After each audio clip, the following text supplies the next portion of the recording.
الحمد لله نحمده ونستعينه ونستغفره ونؤمن به ونتوكل عليه ونعوذ بالله من شرور أنفسنا ومن سيئات أعمالنا من يهده الله فلا مضل له ومن يضلله فلا هادي له وأشهد أن لا إله إلا الله وأشهد أن محمدا عبده ورسوله أما بعد فإن خير الحديث كتاب الله وخير الهدي هدي محمد صلى الله عليه وسلم وشر الأمور محدثاتها وكل محدثة بدعة وكل بدعة ضلالة وكل ضلالة في النار. أعوذ بالله من الشيطان الرجيم. بسم الله الرحمن الرحيم. قاف والقرآن المجيد بل عجبوا أن جاءهم منذر منهم فقال الكافرون هذا شيء عجيب أإذا متنا وكنا ترابا ذلك رجع بعيد قد علمنا ما تنقص الأرض منهم وعندنا كتاب حفيظ بل كذبوا بالحق لما جاءهم فهم في أمر مريج أفلم ينظروا إلى السماء فوقهم كيف بنيناها وزيناها وما لها من فروج والأرض مددناها وألقينا فيها رواسي وأنبتنا فيها من كل زوج بهيج تبصرة وذكرى لكل عبد منيب ونزلنا من السماء ماء مباركا فأنبتنا به جنات وحب الحصيد والنخل باسقات لها طلع نضيد رزقا للعباد وأحيينا به بلدة ميتا كذلك الخروج كذبت قبلهم قوم نوح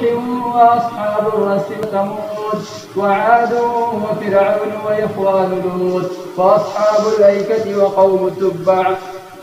كل كذب الرسل فحق وعيد أفأعينا بالخلق الأول بل هم في لبس من خلق جديد. وقال الله تبارك وتعالى يا أيها الإنسان ما غرك بربك الكريم الذي خلقك فسواك فعدلك في أي صورة ما شاء ركبك. محترم سامعین کرام، تمام قسم کی تعریفات، بڑائی اور بزرگی، حمد و ثنا اللہ وحدہ لا شریک کے لیے لائق و زیبا ہے، جو ہم تمام انسانوں کا خالق، مالک اور رازق ہے۔ درود و سلام نازل ہو آخری نبی محمد عربی صلی اللہ علیہ وسلم پر، اللہم صلی علیہ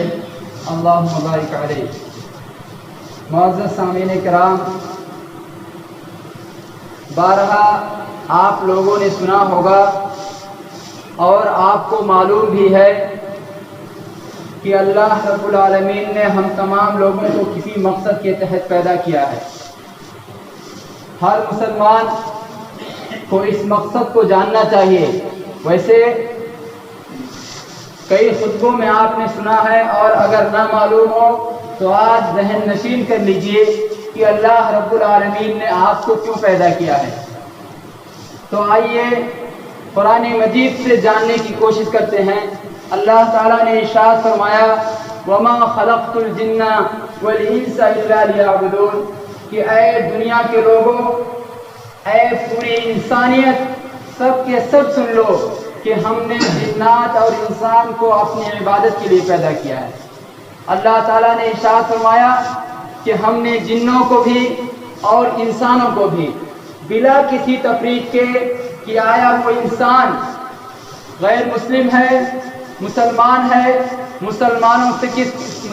کے کس فرقے سے اس کا تعلق ہے اور وہ کس زمین پر رہنے والا ہے، ہندوستان کا ہے، پاکستان کا ہے، امریکہ یا کہاں کا رہنے والا ہے،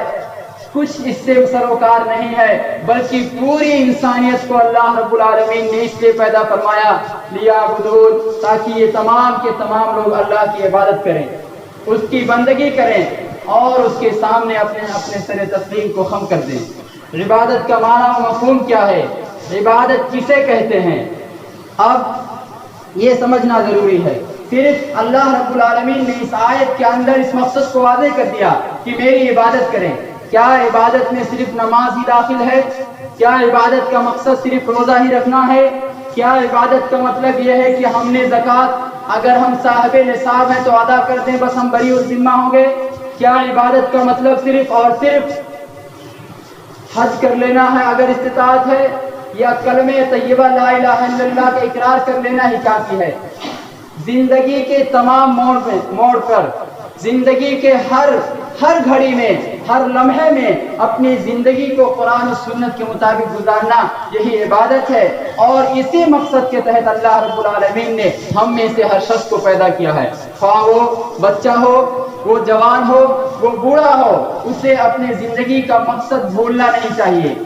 اللہ رب العالمین نے ہمیں پیدا کیا ہے کہ ہم اس کی عبادت کریں، اور عبادت کی تعریف شیخ الاسلام ابن تیمیہ رحمہ اللہ نے کہا العبادت اسم جامع لکل ما یحبہ اللہ ویرضاہ، کہ عبادت صرف نمازوں تک محدود نہیں ہے بلکہ یہ ایک بہت ہی جامع الفاظ ہے، یعنی اس میں بہت ساری چیزیں شامل ہیں۔ اب ہر وہ چیز جسے آپ اللہ رب العالمین کی خوشنودی کے لیے کرتے ہیں، جسے آپ اللہ کی رضا حاصل کرنے کے لیے کرتے ہیں، وہ تمام کی تمام چیزیں عبادت میں شامل ہوں گی۔ اب دیکھیے اللہ رب العالمین نے ہمارے لیے، ہماری زندگی کو گزارنے کے لیے ہمیں گائیڈ لائنز کے طور پر قرآن دیا ہے۔ قرآن نے جہاں ہمیں جانے کا حکم دیا ہے، اگر ہم وہیں جاتے ہیں اور دنیا اسی کے حساب سے کماتے ہیں تو ہمارا دنیا کمانا بھی عبادت ہے۔ اگر قرآن نے ہمیں منع کیا ہے کہ ہم یہاں نہ جائیں، جن چیزوں سے روک دیا ہے اگر ہم اس سے رک جاتے ہیں تو یہ چیزیں بھی عبادت میں شامل ہوں گی، اور جو لوگ ایسا کرتے ہیں اللہ رب العالمین ان کے لیے کیا دے گا؟ وَلَوْ أَنَّ أَهْلَ الْقُرَىٰ آمَنُوا وَاتَّقَوْا لَفَتَحْنَا عَلَيْهِمْ بَرَكَاتٍ مِّنَ السَّمَاءِ وَالْأَرْضِ، کہ اگر آپ اللہ کی عبادت کرتے ہو، اس کے بتائے ہوئے گائیڈ لائنز، آپ گائیڈ لائنز کا بہت خیال رکھتے ہیں نا، اگر اس کے بتائے ہوئے گائیڈ لائنز کے مطابق اپنی زندگی گزارتے ہیں تب اللہ رب العالمین آسمان سے برکتوں کے دہانے کھول دے گا۔ آپ کے دلوں میں جو خوف و ہراس ہے، چھوٹی چھوٹی بیماریاں، اور اللہ رب العالمین نے جو مختلف شکل میں اپنے عذاب اس دنیا میں بھیج چکا ہے اور بھیجتا رہے گا، اس کو لے کر جو آپ کے دل میں خوف ہے، اللہ رب العالمین عبادت کے نتیجے میں اس خوف کو ختم کر دے گا۔ آپ بیماری سے اتنا نہیں گھبراؤ گے بلکہ آپ کو شوق ہوگا کہ اللہ رب العالمین آپ کو موت دے دے اور آپ اللہ رب العالمین کے دربار میں حاضر ہو جائیں۔ تو اللہ رب العالمین اگر آپ عبادت کرتے ہیں، آپ اس کو خوش کرنے کے لیے اپنی زندگی میں تگودو کرتے ہیں، تب اللہ رب العالمین آپ کی زندگی کو خوشحال بنا دے گا، آپ کی زندگی کو خوشیوں سے بھر دے گا۔ ورنہ جو اللہ رب العالمین کے اعراض سے روگردانی کرے گا تو یہ کورونا کیا ہے، اس جیسی اور بہت ساری مہلک بیماریاں بھیج کر اللہ رب العالمین سارے کے سارے لوگوں کو ہلاکت میں ڈال دے گا۔ اللہ رب العالمین مجرموں کو اپنی سخت پکڑ میں لے لے گا، اور کسی کو نہیں معلوم کہ کون سی عذاب کی شکل میں وہ مبتلا ہو کر ہلاک کیا جائے گا، جیسا کہ اللہ رب العالمین نے بے شمار جگہوں پر ارشاد فرمایا ہے کہ اس کے عذاب سے، اس کی پکڑ سے، اس کا جو رعب ہے، اس سے صرف اور صرف وہی لوگ محفوظ جو مجرم ہیں، جو جرم کرتے ہیں، جن کے دل میں اللہ رب العالمین کے بارے میں کوئی ایمان نہیں ہے، وہی لوگ صرف اپنے آپ کو معمول اور محفوظ سمجھتے ہیں۔ ورنہ صحابہ کرام جنہوں نے اپنی زندگی اللہ رب العالمین کے راستے کی تبلیغ میں اللہ رب العالمین کی خوشی حاصل کرنے کے لیے وقف کر دی تھی، جب آیت قرآن کی آیتیں ان پر پڑھی جاتی، جب اللہ رب العالمین کا ذکر ہوتا، جب قیامت کی وعید اور دھمکیاں سنائی جاتی، اور جب عذاب قبر یا قبر کا تذکرہ ہوتا تھا تو اتنا روتے تھے کہ ان کی داڑھیاں آنسو سے تر ہو جایا کرتی تھی۔ آخر کیوں؟ انہوں نے تو ہم سے بہت زیادہ اعمال کیے تھے، انہیں خوف تھا، انہیں ڈر تھا کہ آیا اللہ رب العالمین نے ہمارے ان اعمال کو قبول کیا ہے یا نہیں۔ بارگاہ ربانی میں ہمارے اعمال سر پہ قبولیت سے نوازے گئے ہیں، یعنی اس چیز کا خوف تھا اور وہ لرزہ اور ترسا رہتے تھے۔ ہماری کیا حالت ہے؟ ہم کیا کر رہے ہیں؟ ہم اس مقصد کو بھول چکے ہیں، اپنی زندگی میں اپنے آپ سے مہ اور مگن ہیں، اپنے زندگی کو خوشحال بنانے کے لیے ہم اس کو بھول گئے ہیں جو زندگی کا مالک ہے، اس کو بھول گئے ہیں جو دنیا کی تمام خوشحالیوں کا مالک ہے، جس کے ہاتھ میں دنیا کی باغ ڈور ہے، ہم اسی کو بھول گئے ہیں۔ اللہ رب العالمین نے دیکھیے کتنے ہی پیارے انداز میں آپ سے سوال کیا ہے، پوری انسانیت سے سوال کیا ہے، یا ایھا الانسان ما غرک بربک الکریم، کہ اے انسان، ہر شخص جتنے یہاں بیٹھے ہوئے ہیں یا جو بھی دنیا میں ہے وہ قرآن کا مخاطب ہے، ان سے اللہ رب العالمین سوال کر رہا ہے، ان سے پوچھ رہا ہے کہ اے انسان ما غرک بربک الکریم، کس چیز نے تجھے دھوکے میں ڈال دیا ہے؟ آخر تجھ کس چیز کی وجہ سے دھوکے میں اپنے رب جو کریم ہے، کرم کرنے والا ہے، اس سے کیوں دھوکے میں پڑ گیا ہے؟ کس چیز نے دھوکے میں ڈال دیا ہے؟ اور دوسری جگہ ایک جگہ اور اللہ تعالیٰ نے ارشاد فرمایا، یا ایھا الناس اتقوا ربکم واخشوا یوما لا یجزی والد عن ولدہ ولا مولود هو جاز عن والدہ شیئا، کہ اے لوگو، یہ ہماری ذمہ داری ہے کہ قرآن کا جو بھی پیغام ہم سنتے اور سمجھتے ہیں اسے غیر مسلموں تک پہنچائیں۔ یہ پیغام غیر مسلموں کے لیے بھی ہے، پوری انسانیت کو، آدم علیہ السلام کی تمام اولاد کو اللہ رب العالمین نے مخاطب کر کے فرمایا، یا ایھا الناس، اے لوگو، اتقوا ربکم، اپنے رب سے ڈرو، اپنے رب سے ڈرو، جس کے ہاتھ میں آپ کی زندگی کی ڈور ہے، جس کے ہاتھ میں آپ کی موت ہے، آپ کی موت ہے، اور جو آپ کی زندگی کے ہر لمحے کا مالک ہے۔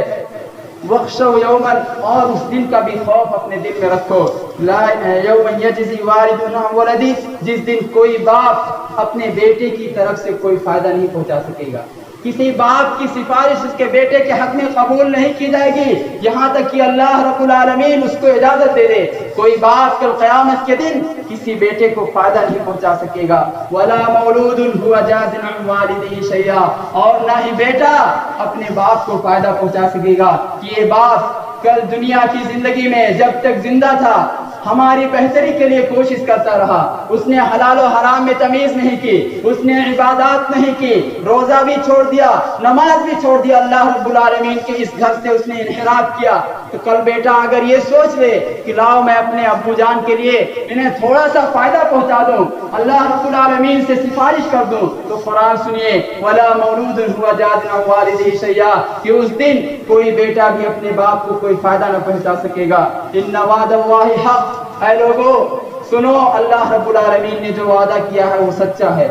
اگر وعدے میں تمہیں شک ہے تو اللہ تعالیٰ نے کہا جو وعدہ کیا ہے وہ سچا ہے۔ اور آج ہم کھلی آنکھوں سے بہت ساری چیزیں اور بہت سارے عذاب جن کا تذکرہ قرآن مجید میں ہے دیکھ سکتے ہیں۔ آپ تاریخ پڑھ کر دیکھیے کہ جب قوموں نے سرکشی کی حد کر دی تو اللہ رب العالمین نے انہیں کیسے ملیا میٹ کر دیا، انہیں کیسے سمیٹ دیا۔ سورہ قاف جس کی تلاوت ہم خطبے جمعہ میں کرتے ہیں، اس میں کیا ہے؟ کذبت قبلہم قوم نوح واصحاب الرس وثمود۔ مختصر طور پر اللہ رب العالمین نے ذکر کیا کہ قوم نوح نے اللہ کو جھٹلایا، قوم نوح نے، قوم عاد نے، قوم سمود نے، ان تمام لوگوں نے اللہ اس کے پیغمبروں کو جھٹلایا۔ کیا جھٹلانے کا وہ کیا معاملہ تھا، کیسے جھٹلاتے تھے؟ اسی طرح جس طرح آج ہم آپ کر رہے ہیں کہ ہم اللہ رب العالمین کے فرامین کو بالائے طاق رکھ کر اپنی مرضی کی زندگی گزار رہے ہیں، یہی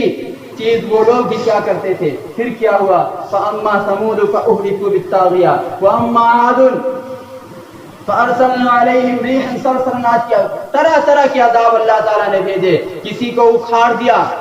سخت اور تیز ہواؤں کے ذریعے اللہ رب العالمین نے انسانوں کو کھجور کی تنے کی طرح زمین پر لٹا دیا، ایسا لگ رہا تھا کہ انہم اعجاز نخل خاویہ، کہ گویا یہ کھجور کے تنے ہوں۔ یہ انسانوں کی حالت تھی۔ آج آپ دیکھیے یہ عذاب کی ایک شکل ہے، اللہ رب العالمین کے بس میں کیا نہیں ہے، وہ کب اور کس کو کس حالت میں پکڑ سکتا ہے کسی کو نہیں معلوم۔ تو اللہ رب العالمین نے قوم عاد جنہوں نے جھٹلایا، قوم سمود جنہوں نے اللہ کے رسول کی تکذیب کی، سب کے سب کو اللہ تعالیٰ نے ملیا میٹ کر دیا، اور اسی کا تذکرہ سورہ قاف میں بہت ہی اختصار کے ساتھ کیا ہے۔ اور یہی وجہ ہے کہ اللہ کے رسول صلی اللہ علیہ وسلم بار بار جمعہ کے خطبے میں سورہ قاف کی تلاوت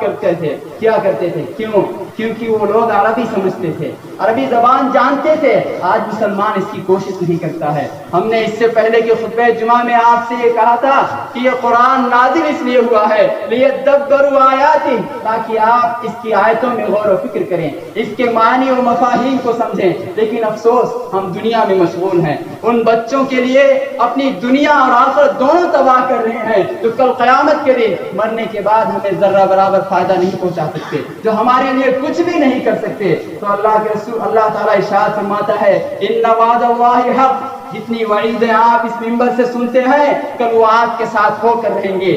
فلا تغرنکم الحیات الدنیا, تو اے لوگو,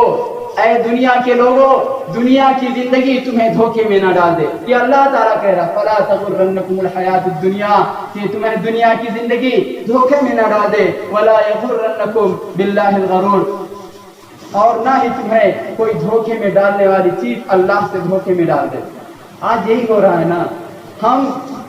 دنیا کے چکر میں مال اور جاہ, عزت و مناصب کو سب کچھ سمجھ کر اللہ کو, اللہ کے رسول کو, اس کے گھر کو, اس کی کتاب کو, سب کو بھلا کر بیٹھ گئے ہیں. اور ہم مصروف ہیں اللہ کی ان نعمتوں کو لے کر. یہ ہاتھ ہمیں اللہ رب العالمین نے دیا, یہ اس کی نعمت ہے. صحیح سالم دماغ دیا, اللہ کی نعمت ہے. دل دیا, اللہ کی نعمت ہے. اور دنیا کی تمام چیزیں, سورج ہے, زمین ہے, پانی ہے, ہوائیں ہیں, یہ سب اللہ کی نعمت ہے. اس کی نعمتوں میں رہ کر, اس کی نعمتوں سے 24 گھنٹہ فائدہ اٹھا کر ہم اس کی نافرمانی کرتے ہیں. پھر ہم اور آج کیا کریں, اس کے صبر کا امتحان لے رہے ہیں. لیکن یاد رکھیے اللہ رب العالمین ارشاد فرماتا ہے ان بطش ربک لشدید, کہ اے لوگو تمہارے رب کی پکڑ بہت سخت ہے. یہ بیماری صرف نہیں, اس سے بھی سخت اللہ رب العالمین پکڑ سکتا ہے. پوری کی پوری بستی کو اللہ رب العالمین نے جبریل علیہ السلام کو حکم دے کر الٹ پھیر کروا دیا. اوپر کی زمین کو نیچے اور نیچے کی زمین کو اوپر کروا دیا. ان سب چیزوں کا تذکرہ کیا ہے اللہ رب العالمین نے تاکہ ہم انسان اپنی اوقات میں رہیں, تاکہ ہم انسان اپنی اوقات اور اپنی حیثیت میں رہیں, اس کے سامنے اور اس سے بغاوت کرنے پر آمادہ نہ ہوں, ورنہ وہ ہلاک اور برباد کر سکتا ہے. دیکھیے اللہ کے رسول صلی اللہ علیہ وسلم, عبداللہ ابن مسعود رضی اللہ تعالیٰ عنہ راوی ہیں, فرماتے ہیں کہ ایک مرتبہ اللہ کے رسول صلی اللہ علیہ وسلم بیٹھے ہوئے تھے. جس طرح اللہ تعالیٰ نے مثالیں دے کر سمجھائی ہے, اسی طرح اللہ کے رسول صلی اللہ علیہ وسلم نے بھی بہت ساری مثالیں دے کر ہمیں سمجھایا ہے. کیوں سمجھایا ہے؟ ہماری اور آپ کی بھلائی کے لیے, تاکہ ہم دھوکے میں رہ کر اپنی اخروی زندگی تباہ اور برباد نہ کر لیں. پھر اللہ کے رسول صلی اللہ علیہ وسلم نے کیا مثال دی؟ فرماتے ہیں خط مربعاً, کہ اللہ کے رسول صلی اللہ علیہ وسلم نے ایک مربع بنایا. مربع یعنی اسکوائر, چار لکیروں والی ایک اللہ کے رسول صلی اللہ علیہ وسلم نے شکل بنائی, جس کے بیچ میں اللہ کے رسول صلی اللہ علیہ وسلم نے, اس مربع میں اللہ کے رسول صلی اللہ علیہ وسلم نے ایک لکیر کھینچی, جو لکیر اس مربع سے باہر نکل گئی. وخط خطوطا صغارا الى هذا الذي في الوسط من جانبه الذي في الوسط, اور اس میں جو بیچ میں آپ صلی اللہ علیہ وسلم نے لکیر کھینچی تھی, اس میں بہت ساری لکیریں اللہ کے رسول صلی اللہ علیہ وسلم نے کھینچ دی. پھر فرمایا ایک چوکور مربع بنا کر اللہ کے رسول صلی اللہ علیہ وسلم نے بیچ میں ایک لکیر کھینچی, اس لکیر میں بہت ساری لکیریں کھینچی, اور اس کے بعد اللہ کے رسول صلی اللہ علیہ وسلم نے فرمایا وقال هذا الانسان, کہ یہ جو بیچ کی لکیر ہے یہ انسان ہے. جو چار مربع میں, جو چوکور میں جو لکیر بنی ہوئی ہے یہ انسان ہے. وهذا اجله محيط به, اور جو چوکھٹا ہے, جو چاروں لکیریں ہیں, یہ اس کی موت ہیں. وهذا اجله محيط به, جو اس کو چاروں طرف سے گھیرے ہوئے ہے. او قد احاط به وهذا الذي هو خارج عمله, اور جو اس چوکور سے باہر لکیر جا رہا ہے, جو لکیر اور جو لائن ہے, اس کے بارے میں اللہ کے رسول صلی اللہ علیہ وسلم نے فرمایا کہ یہ اس کی امید ہے, یہ اس کی آرزو ہے, یہ اس کی خواہش ہے کہ میں یہ کر لوں, میں وہ کر لوں, میں وہ کر لوں, یہ اس کی خواہش ہے. وهذه الخطوط الصغار, اور جو اس بیچ والی لکیر میں جو چھوٹے چھوٹے لکیریں اور چھوٹے چھوٹے لائنیں ہیں, اس کے بارے میں فرمایا کہ یہ زندگی میں پیش آنے والے حادثات ہیں.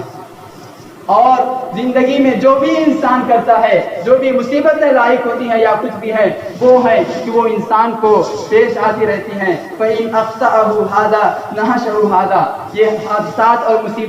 مصیبتیں جو اللہ کے رسول صلی اللہ علیہ وسلم نے ذکر کی، ان کے بارے میں فرمایا کہ اگر ایک مصیبت سے وہ بندہ بچ جاتا ہے تو دوسری مصیبت سے ہو سکتا ہے وہ ہلاک ہو جائے، تیسری سے بچ سکتا ہے تو چوتھی۔ یہ مطلب یہ کہ اللہ کے رسول صلی اللہ علیہ وسلم نے فرمایا بہت ساری مصیبتیں، بہت سارے عذاب اور بہت ساری طرح کی پریشانیاں اس کو آتی ہیں، اگر اس سے بچ گیا تو ہو سکتا ہے اس میں ہلاک ہو جائے، اس سے بچ گیا تو ہو سکتا ہے اس سے ہلاک ہو جائے، لیکن اگر نہیں ہوا تو اللہ کے رسول نے فرمایا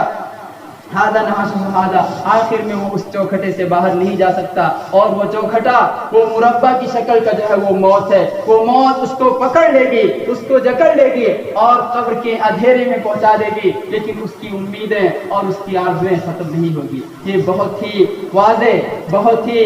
اہم حدیث ہے جس نے ہمیں زندگی کی اہمیت کو سمجھا دیا ہے۔ اس زندگی میں بہت ساری چیزیں پیش آئیں گی، لیکن آپ کے لیے جو اللہ رب العالمین نے آپ کے لیے دائرہ کھینچ دیا ہے، جو مربع کی شکل بنا دیا، اس سے باہر آپ نہیں جا سکتے کسی بھی صورت میں۔ جس صورت میں اللہ رب العالمین نے آپ کو لکھا ہوگا وہ پکڑ لے گا۔ وَهَذِهِ الْخُطَطُ الصِّغَارُ الْأَعْرَاضُ فَإِنْ أَخْطَأُوا هَذَا نَحْشَهُ هَذَا، بلکہ اللہ کے رسول صلی اللہ علیہ وسلم نے یہ کہا کہ یہ لائنیں اگر ایک نے چھوڑ دیا تو دوسرا اسے ڈس لے گا، یعنی اسے ختم کر دے گا۔ اب آج دیکھیے، یہ بھی اس میں ہم سمجھ سکتے ہیں کہ یہ انہی چیزوں میں سے ایک ہے جو کورونا بیماری ہے، کہ ہم جس کو نہیں جانتے تھے بہت ساری مصیبتوں میں بچ کر آیا، آدمی اس میں ختم ہوتا جا رہا ہے۔ تو یہ اللہ رب العالمین کی قدرت ہے اور اس کی مشیت ہے، جب چاہے جیسے چاہے پکڑ سکتا ہے۔ اور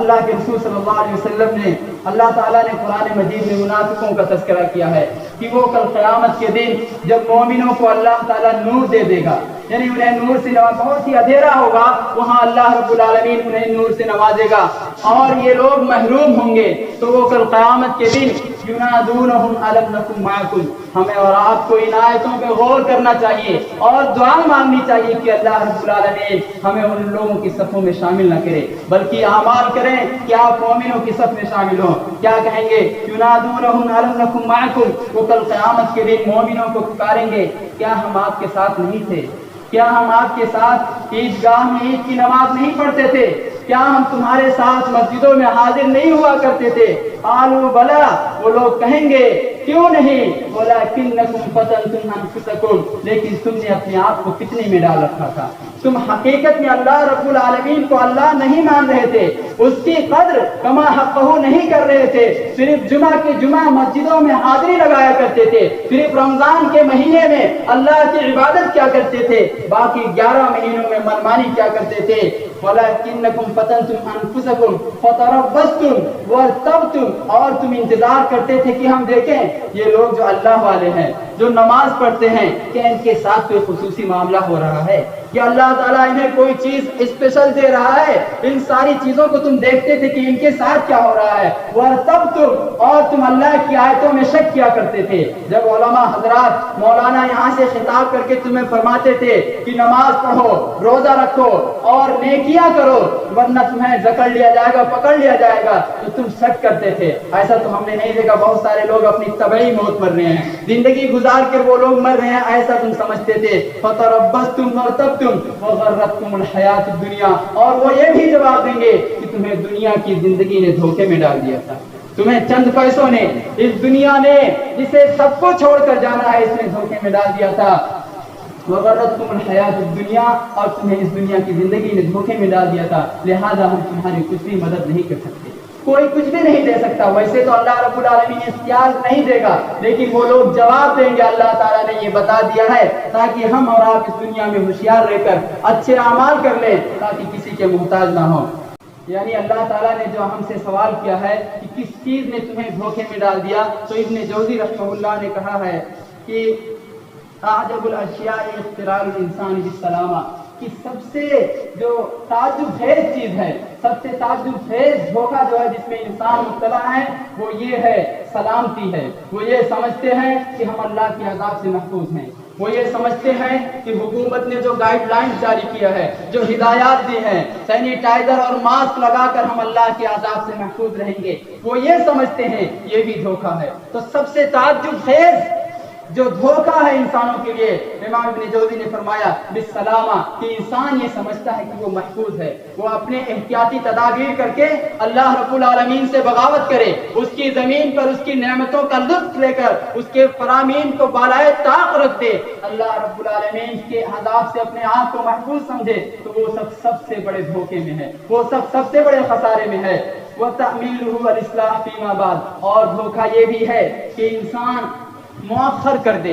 ٹال دے، وہ یہ سمجھے کہ جب اتنی عمر گزر جائے گی، بچے بڑے ہو جائیں گے، وہ کمانے لائق ہو جائیں گے، تب میں اپنی اصلاح کروں گا، تب مسجدوں کی طرف آؤں گا، تب اللہ رب العالمین کے بتائے ہوئے راستے کے مطابق زندگی گزاروں گا، کیونکہ 2-4 سال اور بچے ہیں۔ ویسے معلوم تو نہیں ہے، لیکن انسان اسی امید میں کہ چند سالوں کے بعد مجھے بھی دنیا سے رخصت ہو جانا، تو ایسا شخص بھی بہت بڑے دھوکے میں ہے۔ وَتَعْمِيلُهُ الْإِصْلَاحُ فِيمَا بَعْدَ وَلَيْسَ لِهَذَا الْعَمَلِ مُنْتَهَى، لیکن اس امید کی کوئی انتہا نہیں ہے۔ آدمی کی امیدیں بڑھتی جاتی ہے، یا موت کوئی نہیں چاہتا، وہ چاہتا ہے کہ اللہ رب العالمین لمبی عمر دے دے۔ وَلَا لِإِغْتِرَارِ أَحَدٌ، اور نہ ہی اس دھوکے کا کوئی حد ہے، انسان اس دھوکے میں مبتلا رہتا ہے، یہاں تک کہ اللہ رب العالمین نے جو وقت متعین کیا تھا، وہ اچانک اس پر کسی کورونا کی مرض کی شکل میں، کسی عذاب کی شکل میں، یا کسی بھی شکل میں اسے آ دبوچتی ہے۔ یہ قرآن میں لکھا ہوا، آپ پڑھ کر دیکھیے، اللہ تعالیٰ نے فرمایا کہ موت کبھی اچانک آ جاتی ہے، اللہ کے عذاب کبھی اچانک پکڑ لیتا ہے، تو اس سے پہلے ہوشیار رہو۔ حتیٰ اذا جاءتکم الساعة بغتة، یہاں تک کہ تمہارے پاس اللہ کی مصیبت، اللہ کا عذاب اچانک آ جائے، تو احتیاطی تدابیر اور جو کچھ بھی آپ اللہ کی بغاوت کر کے اختیار کرتے ہیں، یہ اللہ کے حکم سے آپ کو ذرہ برابر بھی فائدہ نہیں پہنچا سکتی۔ اس لیے اگر آپ اپنے آپ کو محفوظ رکھنا چاہتے ہیں،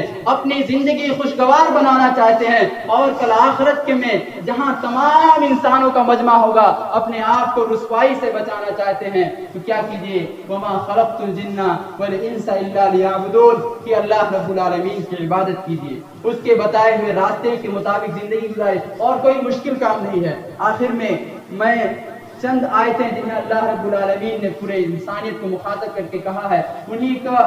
کا ذکر کر کے اور وہی میسج آپ کو پہنچا کے اسی چیز کی آپ سے اپیل کر کے اپنے خطبے کا اختتام کرتا ہوں۔ اللہ تعالیٰ نے ارشاد فرمایا وَأَنِيبُوا إِلَىٰ رَبِّكُمْ وَأَسْلِمُوا لَهُ مِنْ قَبْلِ أَنْ يَأْتِيَكُمُ الْعَذَابُ بَغْتَةً وَأَنْتُمْ لَا تَشْعُرُونَ۔ اللہ تعالیٰ نے ارشاد فرمایا، بہت ہی رحمان الرحیم ہے، ہم سے حد درجہ محبت کرتا ہے۔ بارہا اس نے کہا وَأَنِيبُوا إِلَىٰ رَبِّكُمْ، کہ اے لوگو اپنے رب کی طرف رجوع کرو، اس سے قربت بڑھاؤ، اس سے اپنا رشتہ بہت مضبوط کر لو، وَأَسْلِمُوا لَهُ، اور اپنے آپ کو اس کے سامنے سرنڈر کر دو، اس کے حوالے کر دو، مِنْ قَبْلِ أَنْ يَأْتِيَكُمُ الْعَذَابُ بَغْتَةً وَأَنْتُمْ لَا تَشْعُرُونَ، قبل اس سے پہلے کہ اللہ رب العالمین کا عذاب، اللہ کی پکڑ آپ کو اچانک پکڑ لے اور تمہیں احساس بھی نہ ہو، یا او تقول لو ان اللہ ہدانی لکنت من المؤمنین، یا تم یہ کہو کل قیامت کے دن کہ کاش اللہ تعالیٰ نے مجھے موقع دے دیا ہوتا، میں ہدایت یافتوں میں ہوتا، کوئی مجھے سمجھا دیا ہوتا اور میں اس پر عمل کر لیا۔ پھر کہا او تقول یا حسرت علی ما فرطت فی جنب اللہ، کہ ہائے افسوس، ہائے بربادی، ہائے تباہی، ما فرطت فی جنب اللہ، جو میں نے اللہ کے حق میں نے کوتاہی کی تھی دنیا میں، اس پر افسوس کا اظہار کرے گا۔ یا ما فرطت فی جنب اللہ وان کنت لمن الساخرین، او تقول لو ان اللہ ہدانی لکنت من المتقین۔ تو اللہ تعالیٰ نے کہا اس سے پہلے کہ آپ پکڑ لیے جاؤ، آپ کو دھر لیا جائے، آپ اللہ کی طرف رجوع کرو، اللہ سے اپنے رشتے کو مضبوط کرو، اللہ رب العالمین آپ کی طرف نظر کرم سے دیکھے گا اور آپ کو تمام بلاؤں، مصیبتوں اور پریشانیوں سے محفوظ رکھ کر آپ کی زندگی کو خوشگوار بنا دے گا۔ اور یہ یقین ہونا چاہیے کہ اسی کے ہاتھ میں زندگی کی خوشگواری ہے، اسی کے ہاتھ میں زندگی کی تنگی ہے، اور زندگی کے تمام اسباب جو ہم اور اس دنیا میں جسے ہم اور آپ حاصل کرنے کی کوشش کرتے ہیں اسی کے ہاتھ میں ہے، وہی جو کچھ چاہے کر سکتا ہے۔ اس لیے ہمیں چاہیے کہ ہم اللہ رب العالمین سے رجوع کریں، اور رمضان میں جس طرح عبادتیں کیا کرتے تھے 11 مہینے بھی اسی طرح عبادت کریں، اللہ رب العالمین کو خوش کریں، نمازوں کو ترک مت کریں، کیونکہ نماز بہت ہی اہم ہے، اور یہ جنگ کی حالت میں بھی معاف نہیں ہے تو رمضان کے جانے کے بعد کس طرح معاف ہو سکتی ہے؟ اور یہ ہمارے اعمال ہی ہیں جس کی وجہ سے اللہ رب العالمین نے اتنی پریشانیاں